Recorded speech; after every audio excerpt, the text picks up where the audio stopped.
The state of depression was so profound and so overwhelming that I felt completely compelled that I needed to drop everything and understand what this is, how this can have such a power over a person, can render someone who was once competent to be totally incompetent and helpless. And in the process of kind of gathering myself and getting my life back together, I vowed to become a student of depression, and I went back to school for psychology, and I entered a PhD program ultimately.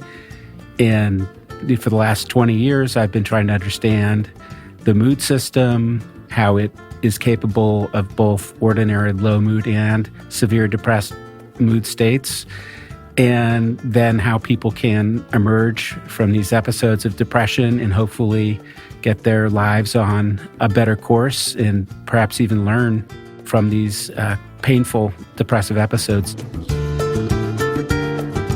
Welcome to another episode of the Bounce Podcast. I'm Larry Weeks.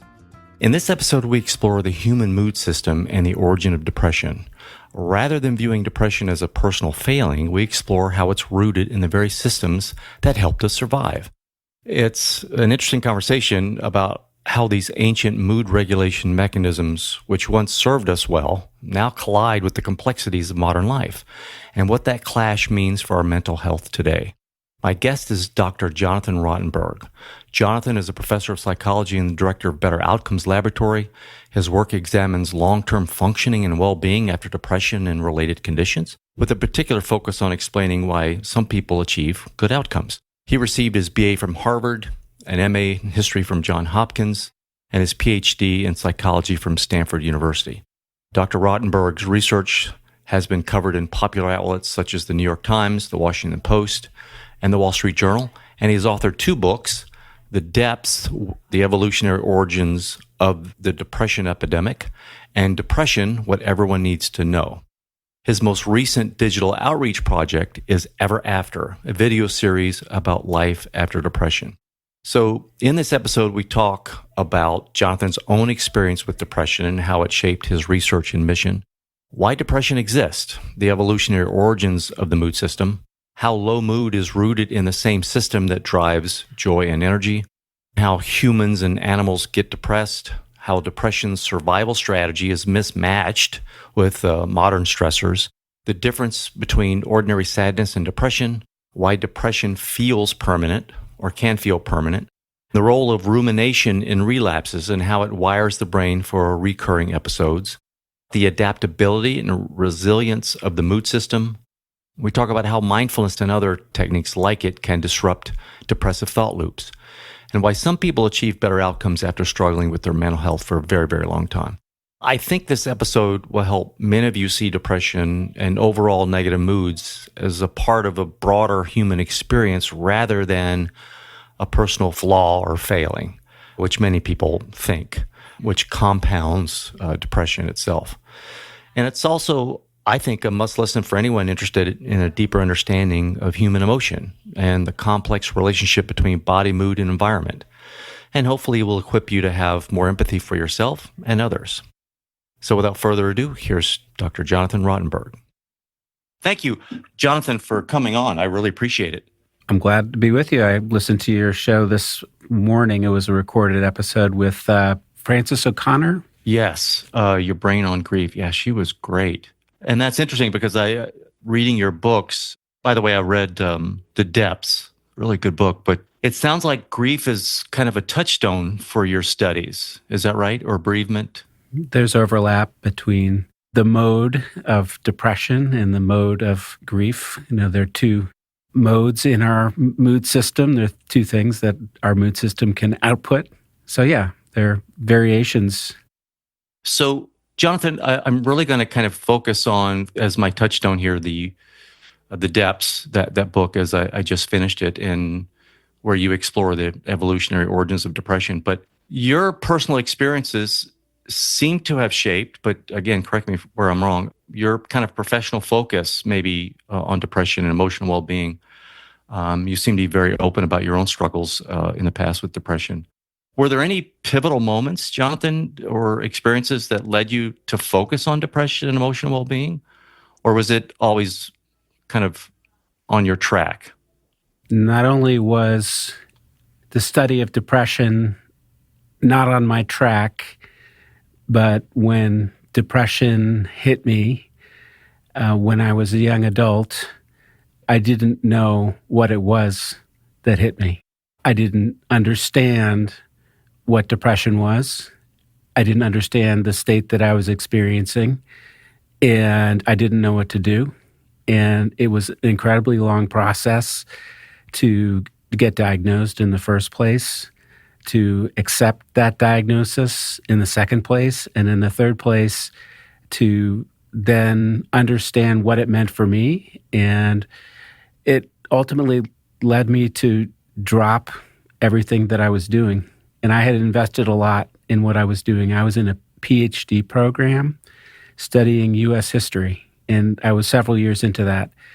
But the state of depression was so profound and so overwhelming that I felt completely compelled that I needed to drop everything and understand what this is, how this can have such a power over a person, can render someone who was once competent to be totally incompetent and helpless. And in the process of kind of gathering myself and getting my life back together, I vowed to become a student of depression. And I went back to school for psychology, and I entered a PhD program ultimately. And for the last 20 years, I've been trying to understand the mood system, how it is capable of both ordinary low mood and severe depressed mood states, and then how people can emerge from these episodes of depression and hopefully get their lives on a better course and perhaps even learn from these painful depressive episodes. So for me, it was not something that I had on my radar, and it's something that I think a lot of people are kind of struck down unawares, thinking that they're invulnerable to depression, or they just simply don't understand what depression is. What are the misconceptions you think or have validated one way or the other as to what people think depression is, either in popular consciousness or pop psychology or other? I'm assuming one it would be it's some kind of brain dysfunction or disease, just from casual reading. But is there popular misunderstandings of what it is? I think the reason I was unprepared for depression is the same reason that a lot of people are unprepared for it, because I think when we talk about severe mood states, people don't understand the difference between ordinary sadness and clinical depression. So people experience all kinds of small setbacks. Maybe they wanted to get a raise and they didn't get a raise, or maybe they wanted a better birthday present, or maybe their sports team didn't win the championship and they feel sad and disappointed about that. And I think the idea is that, well, maybe depression is just a little bit more of that. And I've experienced what it's like to have those minor disappointments and losses. So therefore, I have insight into depression. And if you think that the experience of severe depression is just like ordinary sadness, just a little bit more, you'll lose the ability to really understand what people with clinical depression are going through. So I didn't understand what people with depression were going through.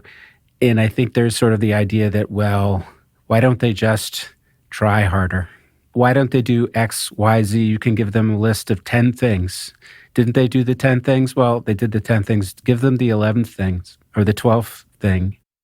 Severe depression can put people in a state of profound paralysis where they can't use their brains very well. They can't use their bodies very well. Very simple acts like getting out of bed or taking a shower take up an incredible amount of energy and thought. That's what I didn't understand. There's other misconceptions, but I think that's a pretty fundamental one, because there's still, in our culture, is kind of the concept of bucking up and just kind of always fighting through it. We have a strong fighting spirit, and the idea is, if you've lost the fight, well, just buck up. And that really is not very effective once people get into the more severe mood states. And that was certainly where I was for at least 2 years.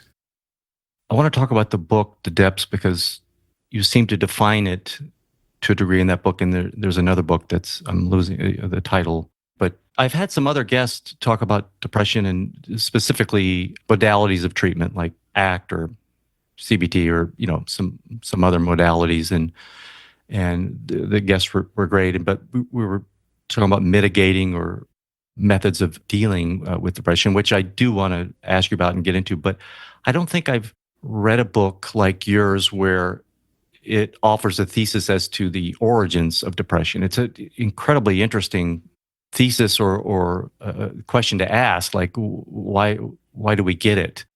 Are you the first to write about this in this way? I mean, I'd like to think that the book does offer a 30,000-foot view of depression and the depression epidemic that you can't really get in any other single place. I'd be kidding you if I said that all the thoughts in the book were original. I owed a lot to other thinkers, particularly in the tradition of evolutionary psychiatry. For example, there's this man, Randolph Nesse, who wrote about what if depression is an adaptation. And there are other theories that have postulated different ideas about what these mood states might help us. It just struck me because it was helpful, and I always go back to the aspect, Jonathan, of insight. Just having some insight into something is helpful in and of itself. And to jump in it, you're exploring the evolutionary origins of depression in that book. And tell me if I have this right. It seems that the core message in the book is that depression is either not, or it's not merely a disease or a defect, but an adaptive response with evolutionary roots. Do I have that right? Am I in the ballpark? You're in the ballpark. What I would say is that we have depression because we have the capability for mood. And that capability is essential, not only for us as humans, but our mammalian friends all have the same capability. It solves the problem of behavior. Organisms need to know what to do next. In states that are energizing, that say rewards are present, you should get out of bed, you should get moving, you should pursue those rewards, things that over evolutionary time have led to survival and reproduction. And conversely, states that are de-energizing, when the environment is extremely adverse and there might not be opportunities to obtain rewards, that same mood system deactivates us. And so once you have this capability for mood, which I would argue is in all of us, in our mammalian friends for sure, we could go down the phylogenetic chain, and I suspect you could see analogs of mood in other creatures as well, whether we want to go to trees and flowers. It might be going too far down the chain, but this is a highly conserved general system for energizing and de-energizing behavior. And once you have that system, you have a distribution of moods. You have the capability both for high mood and for low mood. And once you have that capability, you have the capability for extreme mood states, including some mood states that people might get stuck in, not only on the low pole, so clinical depression, and people might get stuck in for a long period of time, but also mania. So there's this condition, bipolar disorder, where people will typically alternate between periods of high mood that's very extreme called mania and states of depression. Those are people who have maybe enhanced capability for this extreme variability in mood. But I would argue that these mood disorders more or less come along for the ride. Once you have that capability of mood, there's no additional disease. It's merely the capability of mood plus being in certain kinds of environments. So it's not us off in a vacuum that become depressed or become manic or have a normal mood. It's us as we're getting reinforcements or we're in local or even global environments that have stimuli that may be energizing or maybe de-energizing. So I think where I may overlap with other thinkers is that I see a multitude of influences that shape this mood system. So both the events in the world, our cognitions, our relationships with other people, and yes, our biology as well. So whether you have an illness, whether you have a disease, that can absolutely have effects on your mood system and can be a precipitating factor for a mood disorder or a period of very low mood. So depression is this evolutionary response. And given that it's meant for some behavior change or modification, so especially for, let's say, a highly social animal like humans, so there's a loss or there's a shock to social resources, let's say. Is it your thesis that it signals a possibility maybe of other losses, uncertainty about the future? And so it's best to hunker down and wait. Let's, at least for some time, let's just chill until something new comes about, and then we can get off, we can get out of the cave or what have you. And I'm oversimplifying, but is that the gist? That's very much the gist. And if you think, for example, a young person who prematurely loses a parent has died. This is an enormous social resource. This was the person that was providing food and emotional sustenance. And when we form attachments, that projects into the future and the expectation that this person will still be around. And so when there's that death, that premature death, the mood system sends a very strong signal: stop. Something very big has happened. And in the case of grieving, this is often a social process.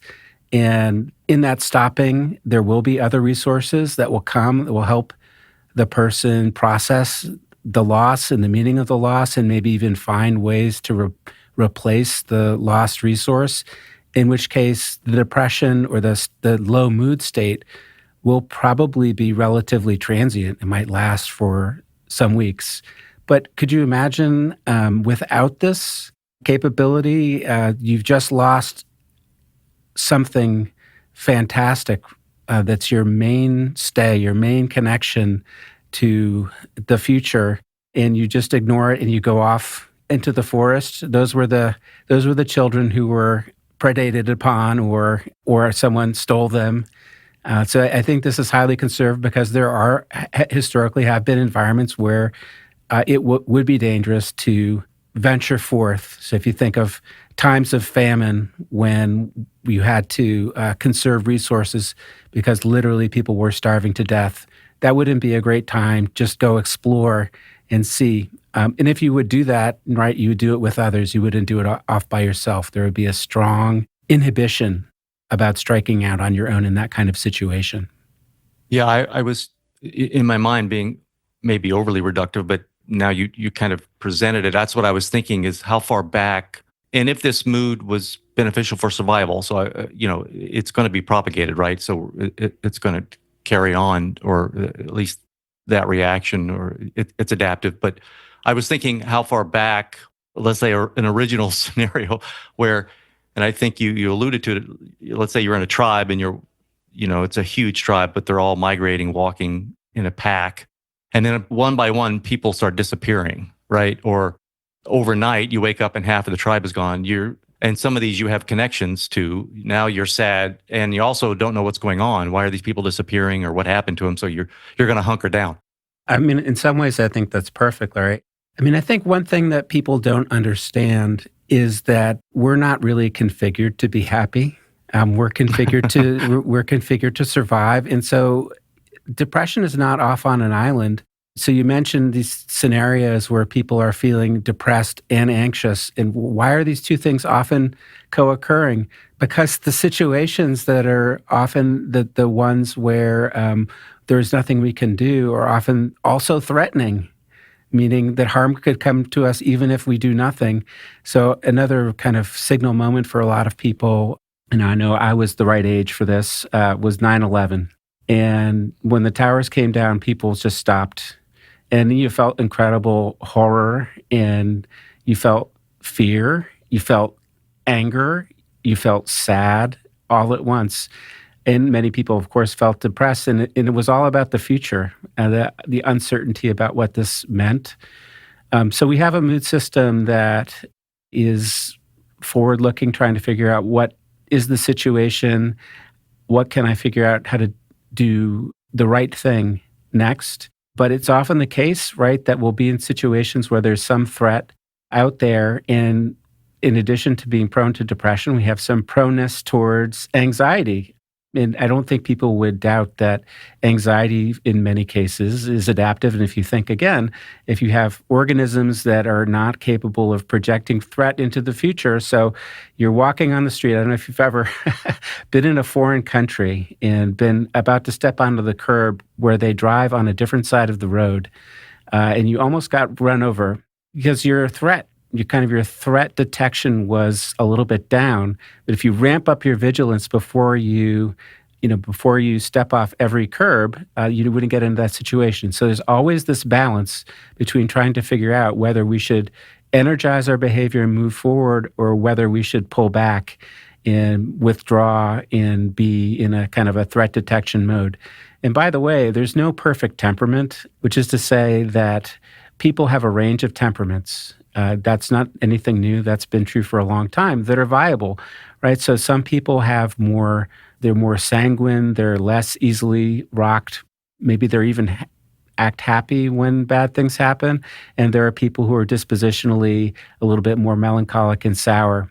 And I have to say that given that the range of environments that we've operated under has varied considerably, we now have a range of temperaments that are viable, meaning that the human race will probably survive no matter what, whether we're in a kind of environment where I don't know if you know the parable of the grasshopper and the ant, but the parable is that it's winter is coming, and this ant is gathering food, even though, the weather is still good. The ant is gathering food, and the grasshopper comes by and says, well, why don't you come out and play? I'm going to play. And the ant says, winter is coming, winter is coming. And the grasshopper is having a grand old time and is really enjoying life, not gathering food, of course. And, the question is it better to be a grasshopper, a happy, carefree person, or is it better to be an ant? Someone who is always fixated on bad things that might happen. They might not happen, but they might happen. And it really depends on the environment. If you're in a really harsh or threatening environment, it is probably better to be an ant. But if you're in a relatively benign environment, the grasshopper, maybe they were finding new mates and they were able to thrive in that more benign environment. And that's why we have in human beings a range of temperaments. Some people are a bit more prone to more severe depressed mood states, and other people are less prone, even though we all have the capability for mood. Yeah, you just reminded me of why half of the country got depressed after the election. This, uncertainty, like what now, right? So that's interesting, John. This is so fascinating, and I just think so helpful just to be aware of maybe how my hard wiring is kicking off. But let me ask you, from a standpoint of evolution, where we are now versus our ancestors, given that excessive guilt, suicidality depend heavily on language and self-awareness, could we say, or would you say that higher cognitive evolution creates more surface area vulnerable to depression? The biblical story of Adam eating the fruit from the tree of knowledge of good and evil comes to mind, right? I believe that is true. So I think I was talking about the mammalian brain and its capability for low mood.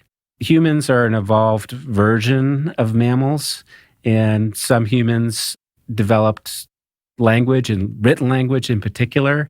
And then this presented new opportunities for labeling mood states.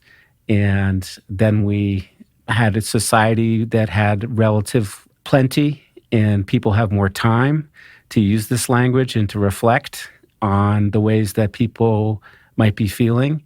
And while these are incredible tools that enable us to conquer all of the continents, and now we're creating machines that are smarter than humans, these are tools that also can be trained on yourself. So my dog can experience an analog of depression. Cyrus can be upset that his owners are away and he could be vigilant for their return, and he might not eat and he might not sleep during that period of time.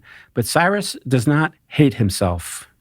Cyrus does not have a litany of all of the reasons why he is a bad dog. Whereas I, in my depression, could lie awake at night, not merely not sleeping, but going over all of my failings and all the things that I probably will continue to fail at. And it is part of our capacity for self-reflection, to use language, and to tell a story. So an animal is conscious, but other species are not self-conscious, and they don't put themselves in the center of their story. And depression can become really bad when someone now has a kind of a violation of their story.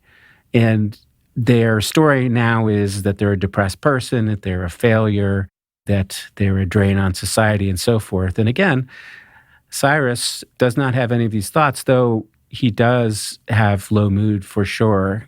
He's kind of a little bit insulated against the worst effects. So I think I'm agreeing with you that these incredible tools that humans have, their big brain, their capacity for self-reflection and language, have a kind of a double-edged sword quality to them. I was thinking, crudely, it's kind of the rent we pay for these big brains, right? The capacity for mood and the emotional scale kind of comes with this whole package. I meditate in my life, and I'm a very reflective person. So and I'm prone to low moods, and I've had depressive episodes in my past that were pretty severe. But I reframing it, Jonathan, has really helped me a lot. And your book also is helping too. But I've thought, when I meditate, that when these bad moods come up, or even depressive episodes, it's like I use them to kind of reflect back that, hey, I am alive, and and I have this brain that I've used for some wonderful things, but the emotion is coming with this bag of bones, and this is part of life. And I'm not talking about entrenched and I'm suicidal. I'm just talking about general low mood or what have you, versus seeing it as an anomaly. I mean, I think that's what your book also presents to me, is that depression's not a personal failure, but it's the body, it's bio bones, natural response. It's working. It's just in an environment that it may not be optimized for.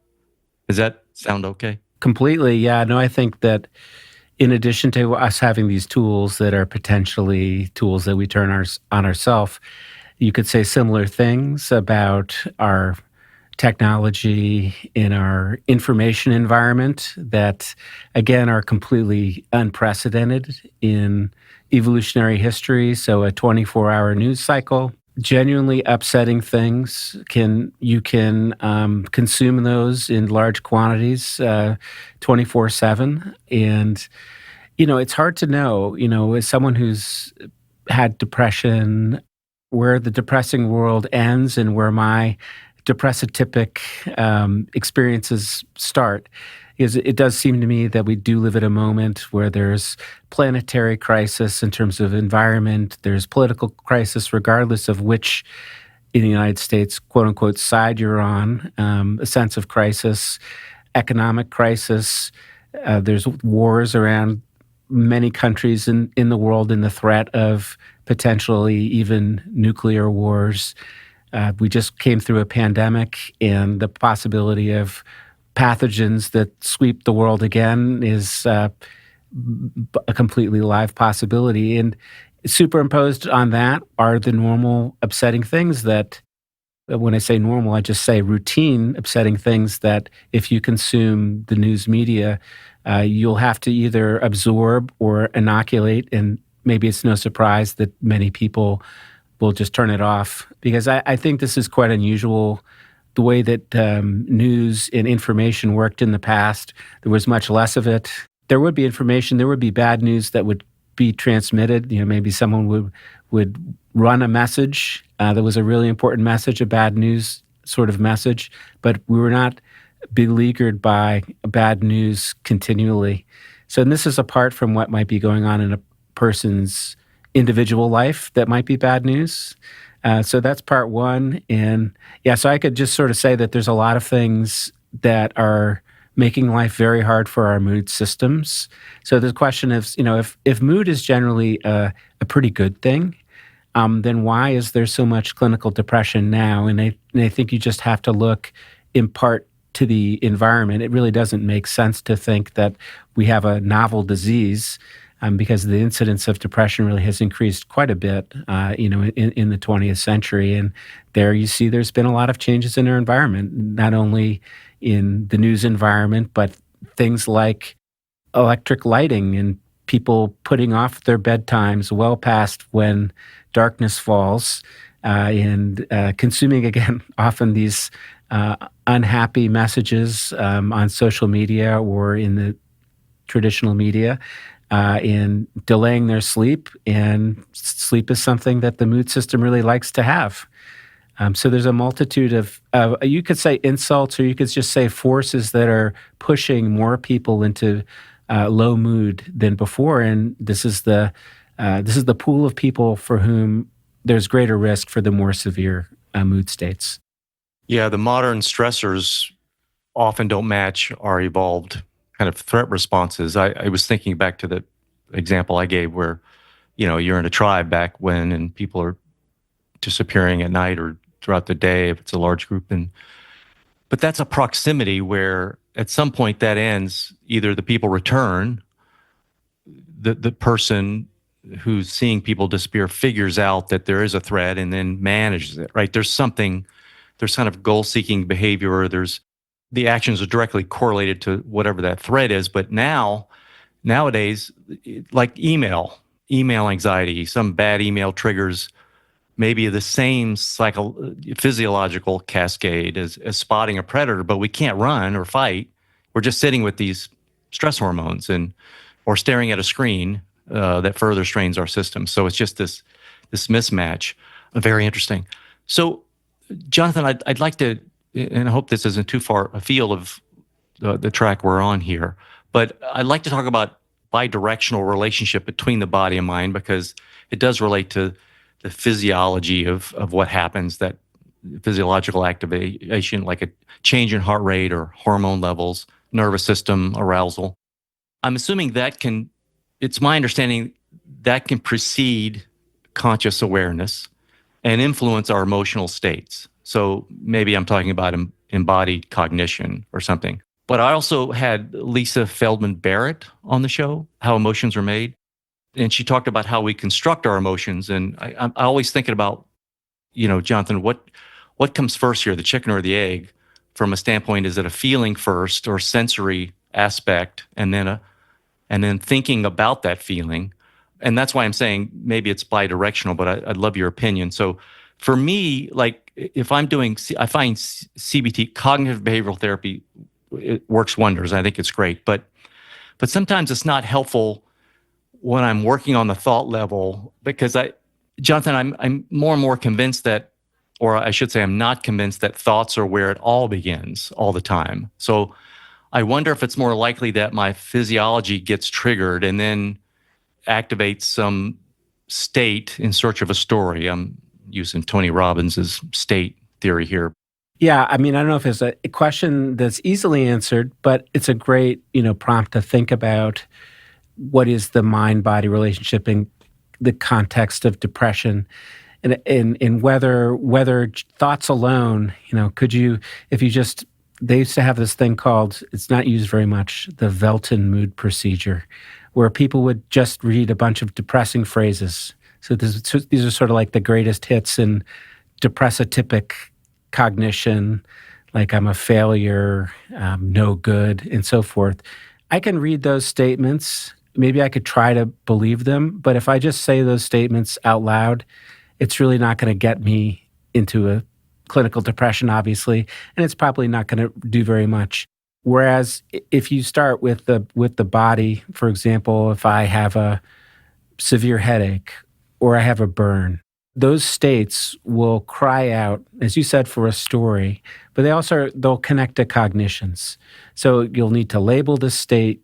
And fortunately, a lot of times when people have a headache, they say, it's a headache, it will pass, right? They don't wrap themselves into the headache and say, it's my failure as a husband or as a father. But when you have bad feelings that could come from the body, so for example, when you get a burn, there's all kinds of cascades of chemicals that are fed into your brain and that essentially tell your body to stop behaving, to be more conservative, maybe even go to bed. And given that sort of seed bed, it may connect, if it goes on long enough, to really bad thoughts about the self. So it started with something in the body. And you could imagine someone has COVID. That's been much in the news. And sometimes people have a COVID that they can't shake.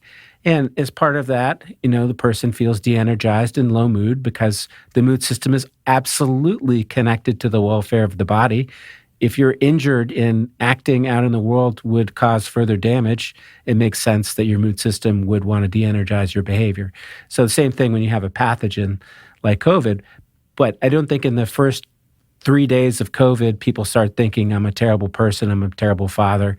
But when it goes on, people become more and more invested in trying to tell a story, and also the self becomes involved. So I think this sort of speaks to the idea that there can be depressions that might start with the body, and then because we search for explanations, it makes sense, right? When you feel really bad, you search for a reason. There has to be a reason. And if you can't find a reason out in the world that's obvious, you start to think, well, maybe it's me. I'm the reason. I have failed. I have done something wrong. That's my default. I don't know if it's my left hemisphere jumping out. So I'd love your opinion on this. So I play tennis, Jonathan. I'm a big tennis player, right? I'm very competitive, whatever. But I read this book where this guy was saying, so that you don't choke, you should say, no feeling after a point. No matter if you won that point or lost the point, no feeling. It was just trying to take you out of the loop of thinking, right? The problem is, it seems obvious now, but I can't help the feeling. That I'm feeling it. And what I found, because I was trying to do that technique, what I found was it's impossible. I'm caught up in a game, my body's reacting, and it's generating me to interpret a mood. Like, Larry, you suck. You should have won that point. So what's happening is the feeling, this is my assertion of what's happening. The feeling is happening, and then I'm throwing in interpretations. You're terrible. That was bad. This is bad. It may not be bad. I mean, I could eventually win. What worked for me was saying, okay, feeling, no label. So I would allow myself to feel it, Jonathan, but not label it. And that really, really helped. I just stopped, I tried to circumvent the thinking behind that feeling because I couldn't stop the feeling. But it was helpful for me. I just keep catching these feelings. So then now occasionally when sometimes I actually am aware that there's nothing that I'm aware of that I'm thinking that's bad, but I'll feel in a low mood. I've slept, everything's fine, but I feel some anxiety or something. And now I go, okay, I'm feeling it. Where am I feeling it? It's my chest, my head. I just kind of tune in. And then I try to see, where is this coming from? And so I ask myself, is there information here? So first, I'm telling my body, I'm picking up the phone. I hear you. There's something going on. What is it? And if no information comes in as to why I'm feeling that, I just drop it. And it's been very helpful for me. I don't know. I'm just throwing out for the audience. Somebody to try. Self-experimentation. Well, I mean, I think that's brilliant. It's connected to all kinds of clinical techniques, what you're just talking about. I would say, like, when I was depressed, so I didn't understand what depression was. I didn't understand why I was having these thoughts or these feelings. And like a lot of people, I didn't have experience with the idea that I'm not essentially my feelings, meaning, like, if I have this feeling that I don't really deserve to live, if that my life has no value, or this is one that I had more than once, my life is over. I had that thought. It was, of course, tinged with feeling, but that's it. Like, stop kidding yourself. Your life is over. I'm having this thought. It's coming very strong. Sort of what you're talking about is this possibility of saying, oh, that's interesting that I'm having this thought. but that it's not a ground truth reality, meaning that it's data that you're coming in and you're not taking it as the absolute final word on everything, but that your mind sometimes serves things up that maybe they're not to your liking, and you can say, I'll wait for the next dish. I'm not going to really bite on that one. It takes a certain amount of training because it's kind of unnatural. We've spent our whole life listening to our thoughts and listening to our feelings and having some degree of trust. So the techniques of mindfulness, for sure, this technique called diffusion. So the idea is that you're often fused with your thoughts, but just take a step back and say, this is a thought that I'm having, or this is a thought that my brain is, and say, thanks for the thought, but not I am the thought. And also cognitive behavioral therapy also takes very more skeptical approach towards consuming one's own thoughts, even amidst the idea that thoughts could represent different kinds of errors. And that too can also be helpful. And I'm not saying that people shouldn't pay any attention or mind to their thoughts, but I think the problem with more severe depressed states is that people become 100% locked in to their thoughts. They can't take in any other information. They can't take any other information, any alternative views, and they take their thoughts as like the absolute gospel truth. And their thoughts are screaming at them that they're terrible people, that they'll never emerge from this. And so they lose whatever could be helpful.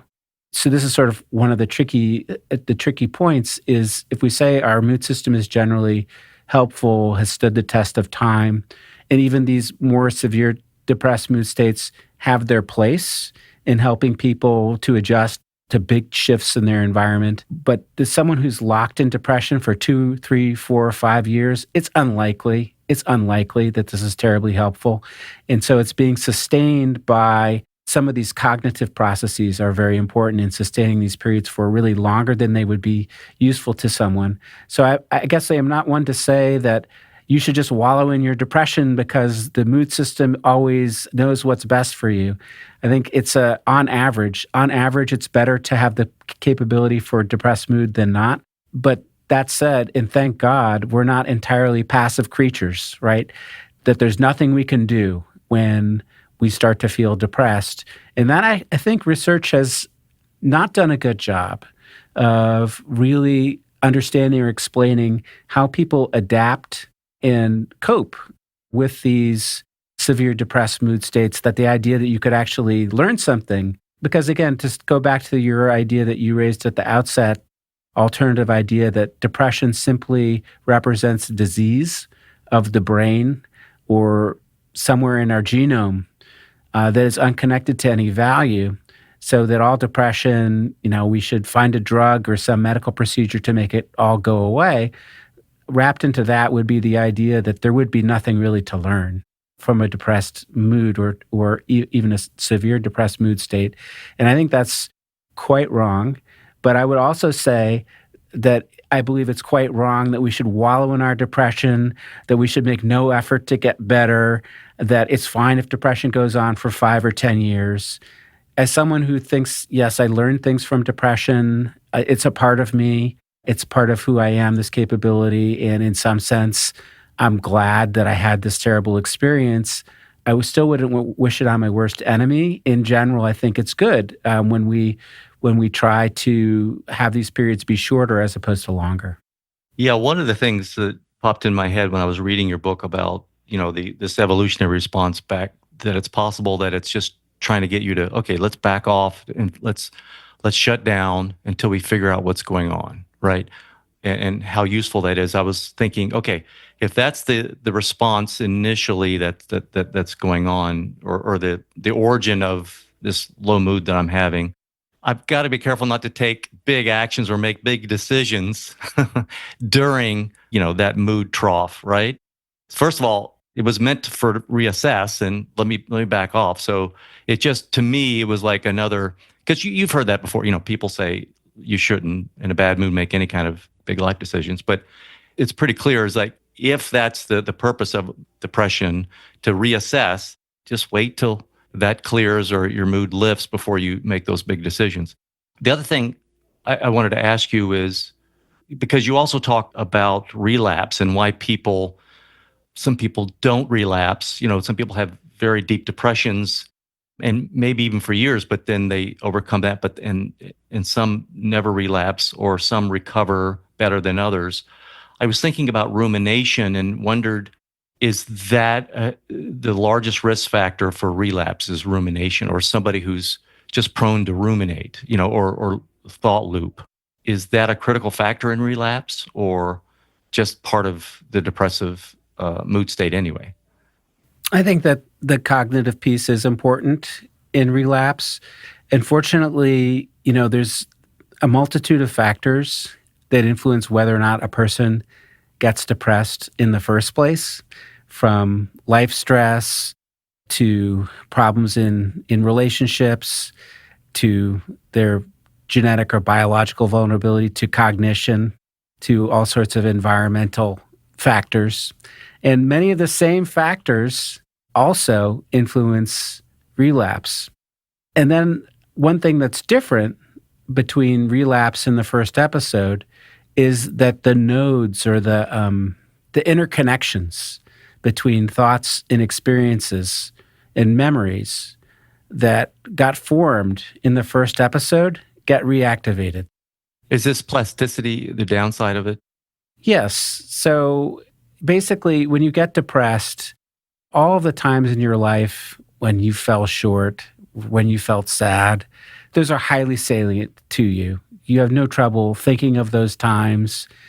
And the times when you did the right thing and were the hero, those drop out of your story. And it's actually kind of amazing that when people get severely depressed, they literally cannot remember times in their life when they felt okay. And I was that way as well. There were times when I forgot what it was like to feel okay. I didn't remember what I was like. I felt cut off from that person. It feels deeply permanent. And part of it is, your mood system, again, trying to figure out, what to do next, and say, well, if this is permanent, then, I might as well just stay where I am. But one thing that happens is that there's all these things get elaborated during depression. So it gets kind of deepened in the person. And so when they have triggers, things happen in their life, or they start having thoughts that are very similar to a time when they were depressed, it's a little bit easier for this whole mode to get reactivated.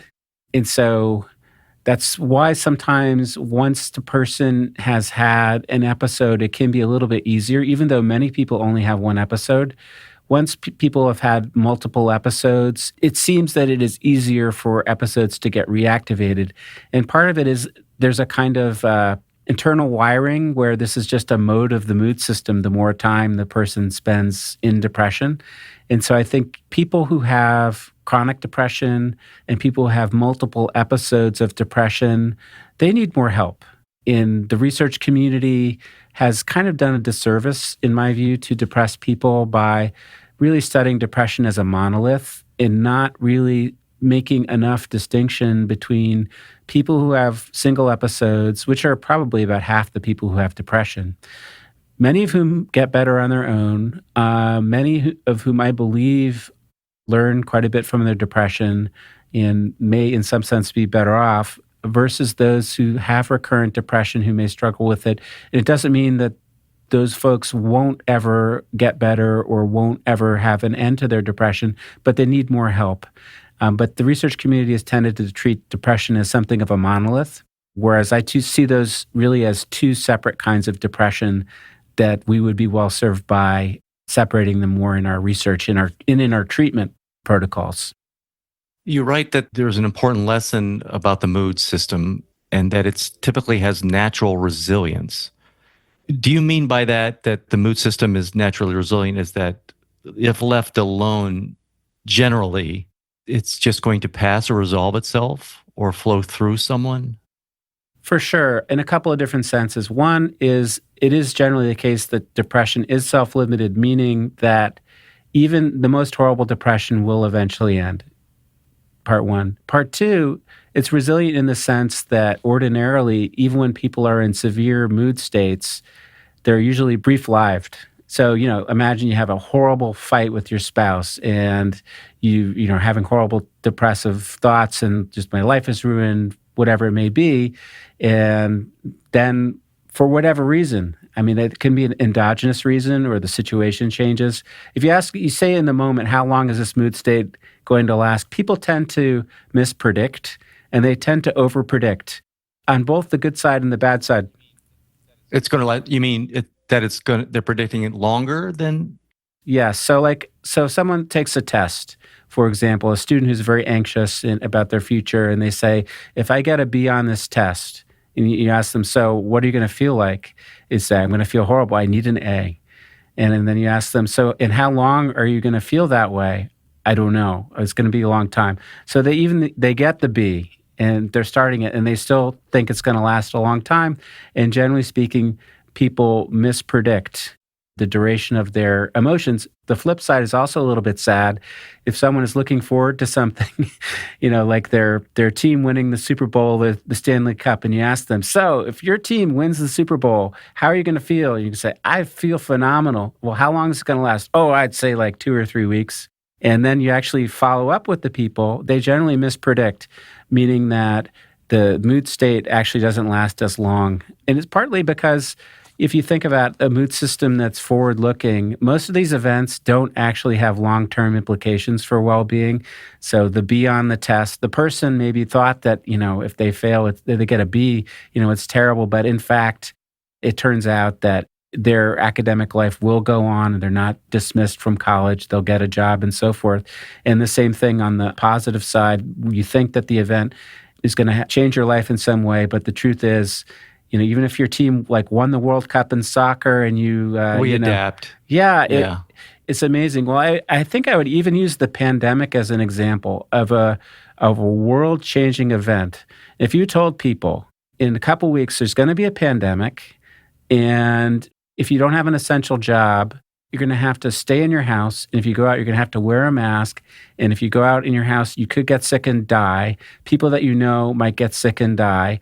And there's going to be great uncertainty over how long this is going to go on. And we really don't know because this hasn't happened in 70 years. So, and tell me, how are you going to feel about this and how long is this feeling going to go on? I was amazed how quickly people adapted to not being able to go out, to having to, basically act like they're infectious disease vectors with a potentially deadly virus and so forth, and it's uncertainty. I'm not saying it was a happy time by any means, but I would say that there was a general tendency to mispredict, and that's just, it really is a testament to I would say that in general, our mood system is very forward-looking and is incredibly adaptable, and by and large, these really strong mood states don't last, and that's in part, why we call them mood disorders when someone is in a really, really, really strong mood state for a really long period of time. And Jonathan, to me, that's very, very hopeful. So again, I go back to the benefit of just having insight. That's helpful because those that are listening, if you are depressed at the moment or having very, very low mood, just know that even though it doesn't feel like it, know that it's not going to last as long as you probably are predicting. And I've actually, I try to recall that for myself. Like, Larry, you've been here before, and it just always feels so permanent when it's not. And also, Jonathan, talking to you about this mood system and the aspect of being a human, this ability that we have to adapt is a blessing and a curse, right? It's like this functional brain that I have is so great, but it works differently. Because I remember thinking, I was commuting, Jonathan, like 2 hours a day for a job once. And I told myself it was going to be temporary. I was going to move, but I never did. And I thought there's no way I could handle the 2-hour commute. I went 3 or 4 years. I just adapted, So that's, on the one hand, a difficult circumstance can be adapted to. But on the other hand, if I have a great experience or let's say I live by a lake, that same capacity is going to mute how much I love this lake or appreciate it just because I adapt. It's deeply true. I agree. I mean, I guess it's a glass half full, glass half empty kind of thing, this capability for adaptation. And I think there is some, if you can try to see things afresh, So in terms of like appreciating the good things in your life, this is sort of this element of control, because I don't see us as just the passive consumers of our mood system. Even though a lot of things do happen outside of conscious awareness, we do have an ability with our cognition to change how we think about a situation. Let me just give you an example that probably is, going to hit listeners this time of year. People are traveling, and you always hear about the multitude of frustrations with traveling, people not getting to their destination on time, the possibility of a delay, being crowded, and things like that. But if you told people you were going to be able to travel from one side of the United States to the other side of the United States, you're going to be actually doing that travel in the air, and you'll be going like 500 miles an hour. You'll be sitting basically in a chair in the sky, and it'll get you to your destination in like 5 or 6 hours. To someone who was living 100 years ago, before the invention of flight, their jaw would fall on the floor. And so we adapt sometimes to these kinds of miracles, like the ability for us to have a conversation with you in a different location, but we don't adapt to the small indignities of, I didn't get the seat that I wanted in my chair in the sky, or the food, they're not serving food. So this is kind of a blessing and a curse, our ability to, when we and this maybe is why material comfort isn't as much, it's not as much of an insulation against depression as you might think, because we have all these wants, have some needs, and we also have wants. But the wants are, in a sense, limitless, because we can always want more.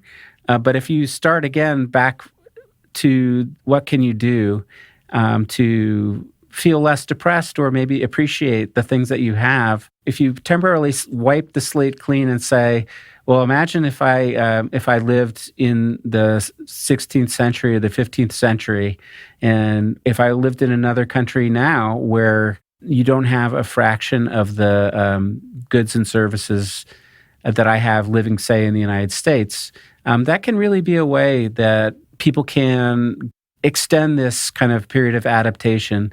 Because otherwise, I think it is easier to focus on the novel things that aren't to your liking.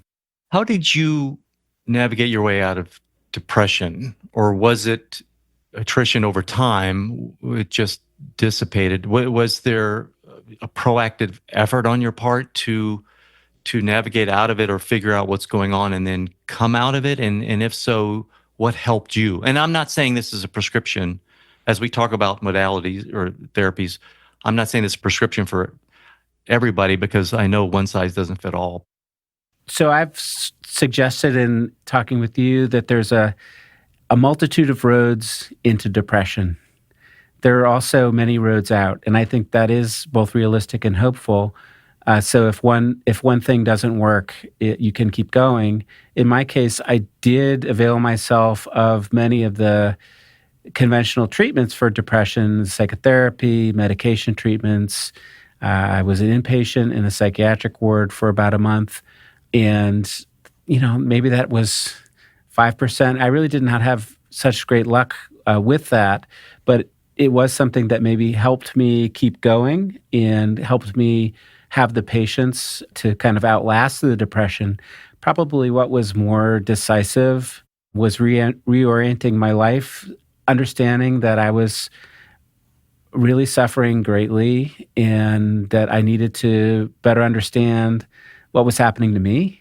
And that if I could understand that, maybe I could understand depression in ways that ultimately made my experience more valuable to other people. So it was a slow process by which I got my mind back in shape to be able to read books and have original ideas. That going back to school and reinventing myself was part of getting better, grinding it out. Another part was proceeding with a romantic relationship. I mean, my wife, I don't know how she stuck with me. Honestly, I was so difficult, and I was so broken for so long. You met her during the depression, or were you already married? I was not married. You're just going to think this is absolutely bananas. Was a high school sweetheart and probably was always the person that I thought of as my person, the person that I compared everyone to. We did break up for a number of years, and I started to feel bad. Please, any interpretation. It's so easy to interpret this. Right around the time that I went out to visit her, she was then living in California. I started to have these strange feelings right around that time. And they were very physical feelings, not like a romantic feelings, but there were bad feelings. There were anxiety kind of feelings, and also strange physical sensations that were part of how my depression presented. So then she moved from where she was in California to the East Coast to be with me. And I continued to struggle, and I continued to struggle, and it didn't get better. And that's where the whole adventure of getting diagnosed started. So she stuck it out with me for some years. And again, like doubling down, we got married, and I was depressed at my marriage. At the ceremony, a lot of people didn't know. We really, a lot of us just didn't know what to say. She was let's just double down again. She was pregnant at the wedding. It was a lot. She wasn't showing. Again, practically no one knew. I remember being super depressed on my honeymoon and being just totally exhausted. But I do think that perseverance through that relationship, and when we talked about, she's now talking about Sophie, my 28-year-old daughter. But like at the time, it seemed absolutely crazy to bring this baby into the world. I was in such bad shape, and Laura didn't make a lot of money, and she just doubled down again. And so she was working, and I was taking care of Sophie when Sophie was born. And I was going to school, and I was applying to PhD programs in psychology. And I think I just gradually kind of put one foot in front of the other. These were all things that were highly meaningful and purposeful. And ultimately, I just kept moving towards that. I remember at some point a therapist telling me that he thought it was a good move that I was going to study psychology. It was like his spider sense. And I think, this whatever the factors were that triggered my depression, it did gradually subside. I do think some of it was linked to a very strong investment in career and success. I saw myself as someone who was like smarter than other people, and I think I was very arrogant. And that was part of why I don't think I even admitted the possibility that I was depressed when I was, in fact, depressed, because whatever, I was smarter than that, I would figure it out. And that just made it worse. And then I couldn't use my brain at all, and I couldn't read, for example. And so I had to drop out of my PhD program. It was totally embarrassing and humiliating. So, I think there are a lot of reasons why I got depressed. But maybe it was sort of like, if you think about the mood system, and if at the beginning, John was very defined by his brain and his work. And then at the end, yes, I had this important work that I was doing, but I also had a relationship. I also had a family. So I sort of diversified, I think, my interests. And I think I was a little bit repaid for doing that, because the mood system is picking up on all the things that you're doing, all of your pursuits. Was it triggered by some kind of loss or change? Honestly, what I think, it's hard to know, right? Because life isn't a controlled experiment. Yeah, it's hard to know for sure. I've certainly spent time thinking about it, and I've talked to people about it. I do think that things started to spiral when I think I had some doubts about my ability to be successful in the original PhD program. It was in history, and that was a field where it was very hard to get jobs. And I was working on a topic that was very unfashionable at the time. And I would always, sort of like my wife, always double down. So, I felt worse, but I was like, I'll just study harder. I'll just work harder. But then I was less able to concentrate. And it got to a point where I literally felt sick. So I think that was a big part of it. I also have a significant family history of mood disorders. So, yeah. So I think there's a temperamental vulnerability. So, if we think about those, all the variation in temperaments, it's going to take less to push me into depression. And probably I didn't have all of the coping strategies that the experience of depression, fortunately, has given to me that I've learned from, because depression doesn't just break you down. It can also be something that gives you a new perspective on yourself and on your life. Dark night of the soul. You could come out better on the other side. Yeah, yeah. 100%. And that's something I'm very interested in studying now, because I'm aware actuarially that there are many people. I'm not going to put myself up as a poster child for good outcomes, but we'll just say objectively there are people who do very well after depression in terms of, for example, rating themselves as leading lives that are happy, lives that are fulfilled, purposeful, meaningful, the elements of psychological well-being. That well-being is a frequent outcome of depression. That depression is not always followed by continued misery. And understanding who among those who initially have depression go on to well-being, I think is extremely valuable to understand both the fact of good outcomes, but also what could be done to increase the number of people who have good outcomes after depression. Because God knows people who have depression, they want, of course, not to be struggling with the symptoms of depression, but more typically, they want to be happy and fulfilled and to be functioning well. Our research enterprise has really not done a good job of thinking about the future of people who have depression. It's really mostly been about what can we do to reduce the symptoms of depression, which is a pretty impoverished view of a human being. Of course, we're capable of symptoms, but most of us want to be successful in our jobs, in our relationships. We want to be personally fulfilled. We want to feel good. And those are the good outcomes that I'm very interested in learning more about. Is this part of the Depression to Wellness project that you're working on or a part of? Yeah, so I was in Florida for 20 years for my academic career, moved my laboratory to Cornell, in part coincident with a change in the theme of my depression research to focus on good outcomes. So the name of the lab is Better Outcomes Lab. And the first study that we're beginning now is called the Depression to Wellness Project. And it is intended to gain a better understanding of these good outcomes after depression, specifically well-being, by studying people who might be at various points in the transition between depression and well-being, because there's a multitude of starting places, people who are still depressed, people who are no longer depressed but are not reporting well-being, to people who had depression in the past, have completely recovered, and who are experiencing high levels of well-being. So we want to understand how people make those transitions, because we know that some people do make those transitions, and that people are absolutely reasonable to want good outcomes that go beyond maybe not having depression that's as severe as they had before. You mentioned this earlier. There's many paths to the mountain. There's many paths into the depression and many paths out.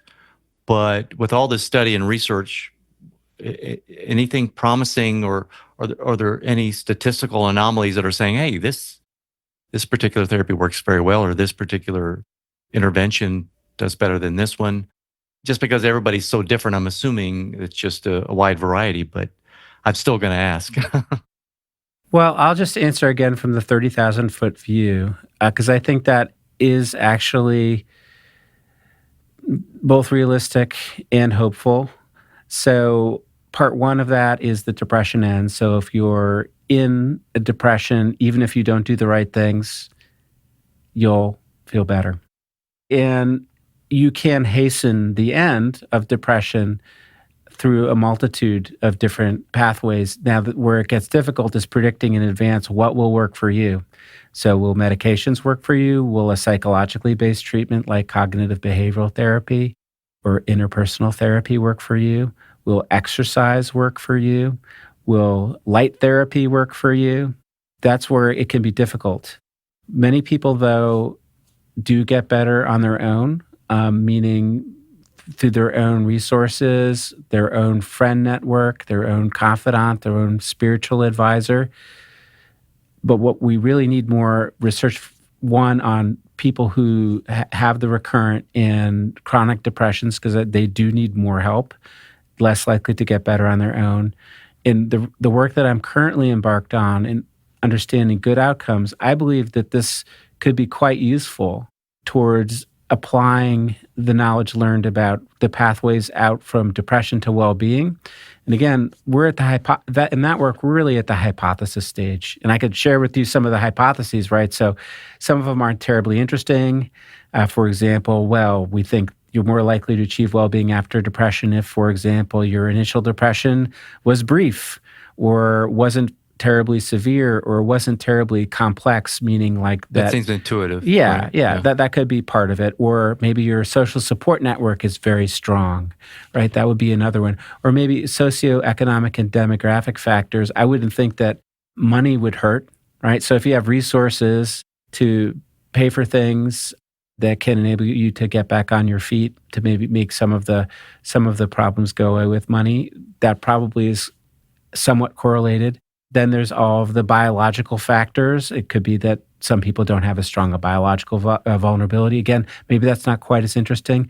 Well, getting sleep. Yeah, the parts that people really want to know about, because this is the news that you can use, are the behavioral and cognitive pieces, right? And so again, hypotheses. My hypotheses are that certain ways of processing the experience of depression. So, for example, trying to extract from the experience something that represents learning, right? So that I'm not just thinking that this depression was a total waste of time and signifies that I'm a useless person, but in fact, it taught me to be more compassionate towards others, or it taught me to be more compassionate towards myself, or it taught me that there were many things in my life that weren't paying off, and I discovered a new vocation or a new avocation that it's much more rewarding.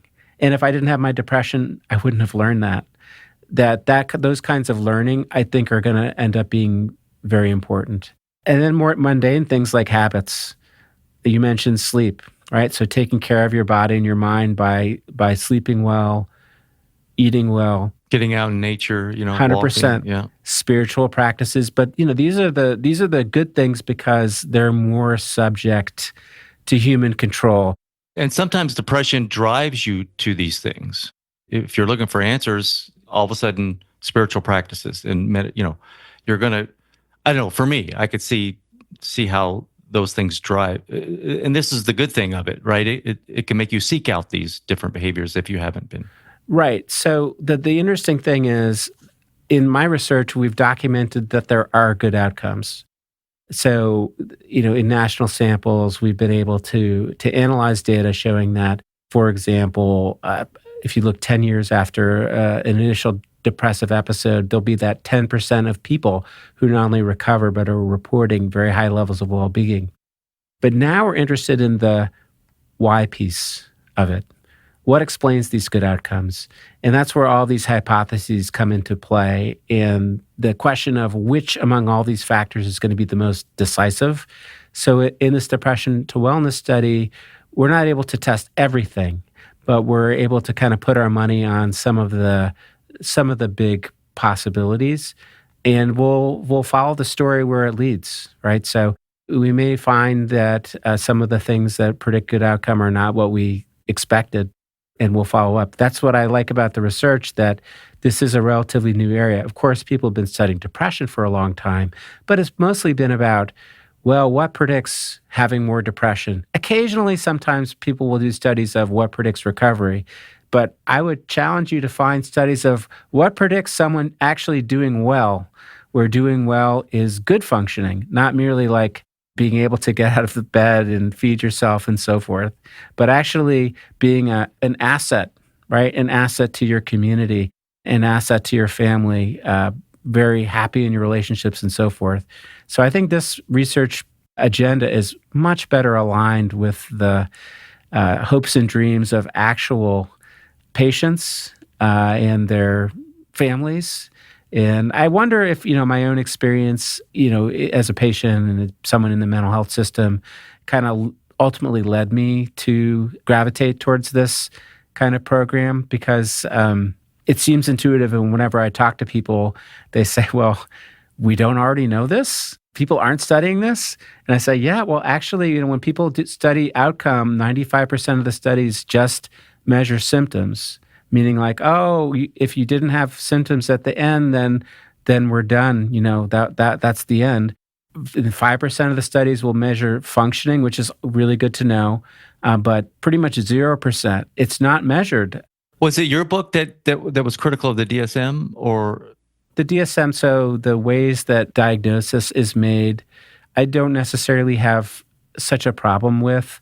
What seems difficult to me is the very conservative nature of research that only thinks of a mental health problem in terms of the symptoms of that problem. So the DSM defines depression as these are the symptoms, but not also thinking more in the whole person. So you think of depression is symptoms, but it happens to a person, and each person has their own unique constellation of limitations and strengths, which can be something that shapes that depressive episode and whether people move forward. So people are definitely symptoms, but they're more than their symptoms. But unfortunately, research really reduces not only depression, but the people who are depressed to their symptoms. And that is a somewhat impoverished view, I'm sure you would agree, of human functioning and human aspiration, probably more important. What is your view of medical interventions? And I was thinking of the evolutionary aspect of the reason low moods and depression, what have you, and that modern society, if I'm to lay low, I just want to shut things down. Well, the world moves on, and being shut down and sitting on my couch or laying down on my couch for a week is going to make things worse potentially, right? And so I was thinking of medical interventions like antidepressants as maybe guardrails to buffer the physiology of what's happening, the cascade, the brain chemicals, so that it just gives me a little room to go ahead and keep functioning until I can figure out what's going on, because it's not practical for me to stay in my cave, right, in the modern era normally. Does that make sense? So I was thinking, in that case, okay, maybe this is how antidepressants can help with functioning. It's not end all be all, but it may be just a little buffer or lift so I can deconstruct what's happening in my life. Sure. So antidepressants are a tool, and if you have more tools in your toolbox, the more likely you'll be able to build the kind of life that you want to lead. I think the problem can be sometimes that people, they act, or they're led to act, as if antidepressants are the only tool. And even the ways that people are prescribed and use antidepressants can sometimes put people in an incredibly passive state, meaning that someone is rushing to my aid and I just am waiting for my brain to change and nothing further must happen. I mean, that's an extreme kind of characterization. No, but I could see that. I could see, pop a pill and I don't have to do any personal work. Yeah. And so if you think, look, I'm going to decide to avail myself of this tool and I'm going to see what else might be helpful, because you don't know in advance. And I think that people are often, when they're getting a medication, they're at their really most desperate moment. And you can't blame someone in psychiatry saying, okay, I have a pill for you.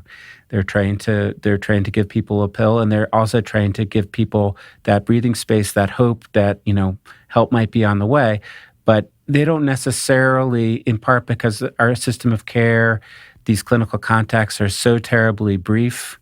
It's hard to get more than 15 minutes for a medication maintenance kind of visit. It's very hard to attend to the whole person.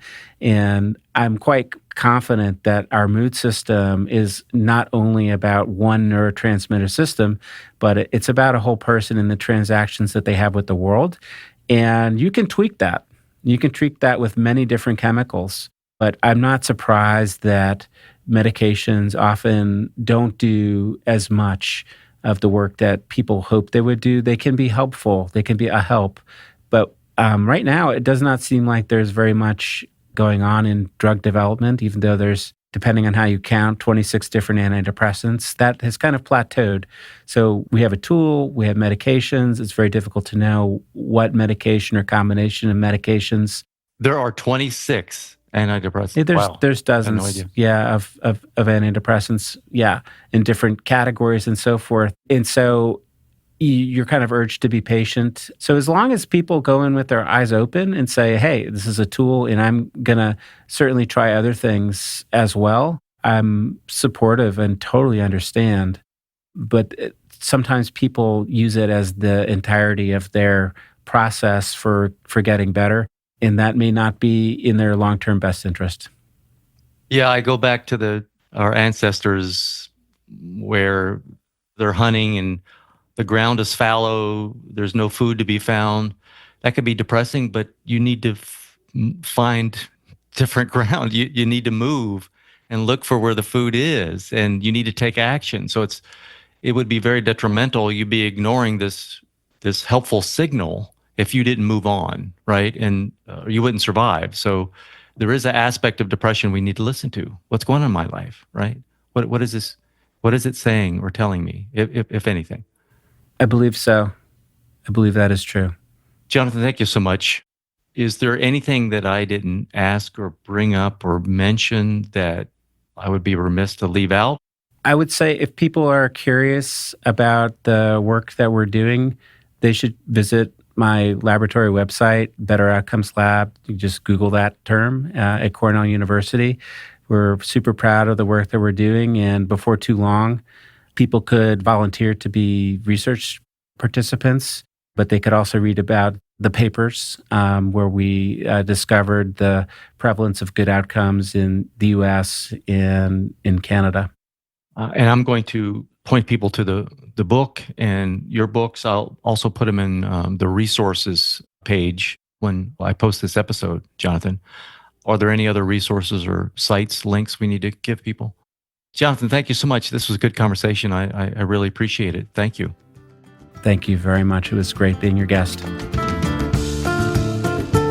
Well, that's a wrap. Thank you for listening. If you enjoyed it, do share it with your friends and on your social platforms.